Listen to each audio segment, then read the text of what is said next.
Guppy, അമ്പിളി മുതലായ തന്റെ ആദ്യത്തെ 2 സിനിമകളിലൂടെ തന്നെ സംവിധായകൻ ജോൺ പോൾ ജോർജ് ഈ ഒരു കഥാപാത്രങ്ങളുടെ ഇമോഷണൽ സ്പേസ് എക്സ്പ്ലോർ ചെയ്യുന്ന ഒരു സെന്റിമെന്റൽ സോണ് സ്വന്തം ഏരിയ ആയിട്ട് ഒരർത്ഥത്തിൽ പ്രഖ്യാപിച്ച ആളാണ്. ജോൺ പോളിന്റെ പുതിയ സിനിമയായ ആശാനിലേക്ക് വരുമ്പോഴും കഥയുടെ ഒരു എസൻസ് നോക്കുമ്പോൾ സമാനമായ ഒരു ഗ്രാമർ തന്നെയാണ് കാണാൻ സാധിക്കുക. പക്ഷേ ഇത്തവണ പശ്ചാത്തലം സിനിമയുമായിട്ട് ബന്ധപ്പെട്ട് കിടക്കുന്നത് കൊണ്ട് നമുക്ക് മൂവി വിത്തിൻ എ മൂവി സംഭവം ഇവിടെ കാണാൻ സാധിക്കും. സെറ്റിനകത്ത് നടക്കുന്ന പരിപാടികളെല്ലാം ഭൂരിഭാഗവും നമ്മളെ നല്ല രീതിയിൽ എന്റർടൈൻ ചെയ്യിക്കുന്നുണ്ട്. എന്നാൽ പരിമിതികൾക്കുള്ളിൽ നിന്നുകൊണ്ട് വളരെ വൈഡ് ആയിട്ടുള്ള ഒരു ക്യാൻവാസിൽ കഥ പറയാനാണ് ആശാൻ ആഗ്രഹിക്കുന്നത്.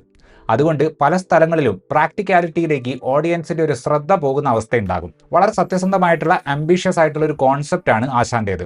കുറച്ചുകൂടെ റിഫൈൻഡ് ആയിട്ടുള്ള ഒരു തിരക്കഥ ഉണ്ടായിരുന്നെങ്കിൽ ഒരുപക്ഷെ ഗപ്പിയൊക്കെ തന്ന ആ ഒരു ഫീൽ ഫാക്ടർ ആശാനും തരാൻ സാധിക്കുമായിരുന്നു. അനന്തരാമൻ അഥവാ അനന്തൻ ഒരു വിഷ്വൽ എഫക്ട്സ് ആർട്ടിസ്റ്റ് ആണ്. സിനിമ സംവിധാനം ചെയ്യുക എന്നത് തന്നെയാണ് അൾട്ടിമേറ്റ്ലി അനന്തന്റെ ആഗ്രഹം. ആദ്യം ഒന്ന് അസിസ്റ്റന്റ് ഡയറക്ടറായിട്ട് കയറിപ്പറ്റാൻ വേണ്ടി ശ്രമിക്കുന്ന സമയത്ത് ഒരു വലിയ സംവിധായകൻ തന്റെ സിംഗിൾ ലൊക്കേഷൻ സിനിമയ്ക്ക് വേണ്ടി ലൊക്കേഷൻ കണ്ടെത്താൻ ബുദ്ധിമുട്ടുന്നുണ്ട് എന്ന വിവരം അനന്തന് കിട്ടും. അവർക്ക് വേണ്ട തരത്തിലുള്ള ഒരു ലൊക്കേഷൻ അനന്തൻ ഒപ്പിച്ചു കൊടുക്കുന്നു. അതൊരു അപ്പാർട്ട്മെന്റ് കോംപ്ലക്സ് ആയിരുന്നു. അവിടുത്തെ കെയർടേക്കർ ആയിട്ടുള്ള എല്ലാവരും ആശാൻ എന്ന് വിളിക്കുന്ന പുള്ളി വലിയൊരു സിനിമാ പ്രാന്തനായിരുന്നു. അങ്ങനെ അനന്തൻ അസിസ്റ്റന്റ് ഡയറക്ടർ ആയിട്ടുള്ള ഈ ഒരു സിനിമ ആരംഭിച്ചതിന് ശേഷം നടക്കുന്ന കാര്യങ്ങളാണ് ഈ സിനിമയിൽ നമ്മൾ കാണുന്നത്. ഒരേ ലെവലിലുള്ള എമ്പതി അർഹിക്കുന്ന 2 കഥാപാത്രങ്ങളെ പുറമേ നിന്ന് നോക്കുമ്പോൾ എതിർച്ചേരിയിലാണ് എന്ന് തോന്നിക്കുന്ന രീതിയിൽ സെറ്റ് ചെയ്തിട്ടുള്ള ഗപ്പിക്ക് സമാനമായ രീതിയിലാണ് ഇവിടെയും ജോൺ പോൾ 2 കഥാപാത്രങ്ങളെ ഉണ്ടാക്കുന്നത്. സിനിമയ്ക്കുള്ളിലെ സിനിമയിലെ ഷൂട്ടിംഗ് ആരംഭിക്കുന്നത് മുതലാണ് പടം ഒന്ന് മൊത്തത്തിൽ ഓൺ ആകുന്നത്. സിനിമാക്കാർക്കിടയിലുള്ള സെറ്റിനുള്ളിലുള്ള പലതരം കോമഡികൾ, തെറി വിളിക്കുന്ന സംവിധായകൻ, ജാടയിടുന്ന നായകൻ, പിൻ ഡ്രോപ്പ് സൈലൻസ് ആവശ്യപ്പെടുന്ന പ്രൊഡക്ഷൻ സൗണ്ട് ഹെഡ്, എല്ലാവരുടെയും വായിലിരിക്കുന്നത് കേൾക്കേണ്ടി വരുന്ന അസിസ്റ്റന്റ് ഡയറക്ടർമാർ, അങ്ങനെ പ്രേക്ഷകർക്ക് ഒരു ഫിലിം ഷൂട്ടിംഗ് എന്താണ് എന്നതിന്റെ കുറച്ച് ധാരണ കൊടുക്കുന്ന തരം രസകരമായ സീനുകൾ ആ ഭാഗത്തുണ്ട്. രോമാഞ്ചം എന്ന സിനിമയുടെ നിർമ്മാതാവായിരുന്ന ജോൺ പോൾ ആ സിനിമ റിലീസ് ചെയ്യാനുണ്ടായിരുന്ന ബുദ്ധിമുട്ടുകളെ പറ്റി പിന്നീട് സോഷ്യൽ മീഡിയയിലൊക്കെ പോസ്റ്റ് ഇട്ടിരുന്നു. ഇതിലെ ചില ഇൻഡസ്ട്രി തമാശകൾ കാണുമ്പോൾ ജോൺ പോൾ നേരിട്ട റിയാലിറ്റികളെ കുറെ കാണിക്കാൻ നോക്കിയതുപോലെ തോന്നി. ഒരു ഇൻകൺസിസ്റ്റൻസി ഈ സിനിമയ്ക്ക് ഫീൽ ചെയ്യാനുള്ള കാരണം ഓരോ ട്രാക്കുകൾക്കും കൊടുത്തിട്ടുള്ള സ്പേസ് കാരണമാണ്. ഏതാണ്ട് 1 മണിക്കൂർ 20 മിനിറ്റിനടുത്ത് വരുന്ന ഒന്നാം പകുതിയിലെ ഭൂരിഭാഗം സമയവും ഈ പറഞ്ഞ ഷൂട്ടിംഗ് പരിപാടികൾ കാണിക്കുന്നതിലേക്കാണ് ഇൻവെസ്റ്റ് ചെയ്തിട്ടുള്ളത്. രണ്ടാം പകുതിയിലേക്ക് വരുമ്പോൾ അതിൽ ഫിലിം ഷൂട്ടിങ്ങിന്റെ വേറൊരു ആംഗിൾ കാണിക്കുന്നുണ്ട്. ആ ഭാഗത്തിലേക്കായിരുന്നു സിനിമ കുറച്ചുകൂടി പ്രാധാന്യം കൊടുക്കേണ്ടത് എന്നാണ് എനിക്ക് വ്യക്തിപരമായിട്ട് തോന്നിയത്. അനന്തന്റെ VFX ബാക്ക്ഗ്രൗണ്ട് ഒക്കെ കുറെ കാര്യങ്ങൾ ലോജിക്കലി ടാക്കിൾ ചെയ്യാൻ ജോൺ പോൾ ജോർജിനെ സഹായിക്കുന്നുണ്ടെങ്കിലും ഈ രണ്ടാം പകുതിയിലെ ഇമോഷണൽ ഫിലിം മേക്കിങ്ങിൽ നമുക്ക് പൂർണ്ണമായിട്ട് ഇൻവെസ്റ്റ് ചെയ്യാൻ പറ്റുന്നില്ല. സിനിമ ഷൂട്ടിങ്ങിന്റെ ഭാഗമായിട്ട് ആദ്യ പകുതിയിൽ കണ്ട ട്രാക്കിനെ പടം ഒരു ഘട്ടത്തിൽ ഏതാണ്ട് മറക്കുന്നുണ്ട്.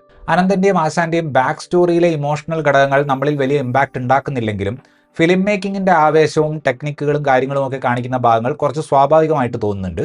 ഒരു സിനിമ ഉണ്ടാക്കിയെടുക്കുന്നതിന്റെ പുറകിലുള്ള സ്ട്രഗിളുകളാണ് നമ്മൾ ഈ സിനിമയിൽ ഭൂരിഭാഗം സ്ഥലത്തും കാണുന്നത്. പക്ഷെ ഇതെല്ലാം കഴിഞ്ഞിട്ട് ഒടുവിൽ ഇവർ ഉണ്ടാക്കിയ സിനിമ നമ്മൾ അവസാനം കാണുമ്പോൾ ഇതൊന്നും ഷൂട്ട് ചെയ്യുന്നത് നമ്മൾ കണ്ടില്ലല്ലോ, ഇതൊക്കെ എങ്ങനെ ഷൂട്ട് ചെയ്തു എന്നുള്ള ഒരു ടെക്നിക്കൽ ചിന്തയിലേക്കാണ് നമ്മളെ സിനിമ കൊണ്ടുപോകുന്നത്. ആ സിനിമ ഉണ്ടാക്കിയതിന് ശേഷമുള്ള ഇമോഷണൽ ക്ലോഷറാണ് ജോൺ പോൾ ഫോക്കസ് ചെയ്യാൻ ഉദ്ദേശിക്കുന്നതെങ്കിലും സിനിമയ്ക്കുള്ളിലെ സിനിമയുടെ കഥ അത്ര ഗംഭീരമല്ലാത്തതുകൊണ്ടാണെന്ന് തോന്നുന്നു നമ്മൾ അതിൻ്റെ ലോജിക്കൽ സൈഡിലേക്കാണ് കൂടുതൽ ചിന്തിക്കുന്നത്.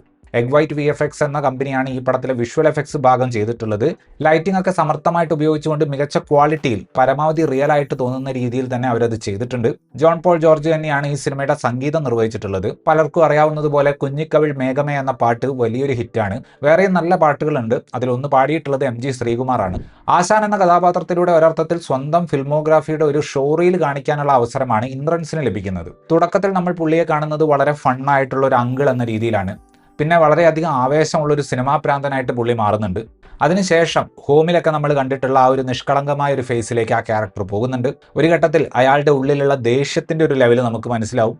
ഏറ്റവും അവസാനം മൊത്തം കാര്യങ്ങളെയും വളരെ പക്വമായിട്ട് കൈകാര്യം ചെയ്യുന്ന ഒരു വേർഷനും നമുക്ക് കാണാൻ സാധിക്കും. ഈ അടുത്ത കാലത്തായിട്ട് നമ്മൾ കാണുന്ന ഇന്ദ്രൻസ് എന്ന നടന്റെ കഥാപാത്രങ്ങളും പെർഫോമൻസുകളും ഒക്കെ എളുപ്പത്തിൽ പ്രേക്ഷകരുടെ ഒരു സഹാനുഭൂതി നേടിയെടുക്കുന്നുണ്ട്. അദ്ദേഹത്തിന് നാച്ചുറൽ ആയിട്ടുള്ള ആ ഒരു എളിമ കൊണ്ട് കൂടിയാകാമത്. ഈ സിനിമയിൽ പക്ഷേ എനിക്ക് ഏറ്റവും മികച്ചതായിട്ട് തോന്നിയത് പുള്ളി ചെയ്ത ഒരു കോമഡി ബിറ്റാണ്. നമ്മുടെ ഫേമസ് ആയിട്ടുള്ള തോന്നക്കൽ പഞ്ചായത്തിലെ ഓരോ അരിയും ഞാൻ പെറുക്കി എന്നതിന് സമാനമായ ഒരു സീന് ഈ പടത്തിലുണ്ട്.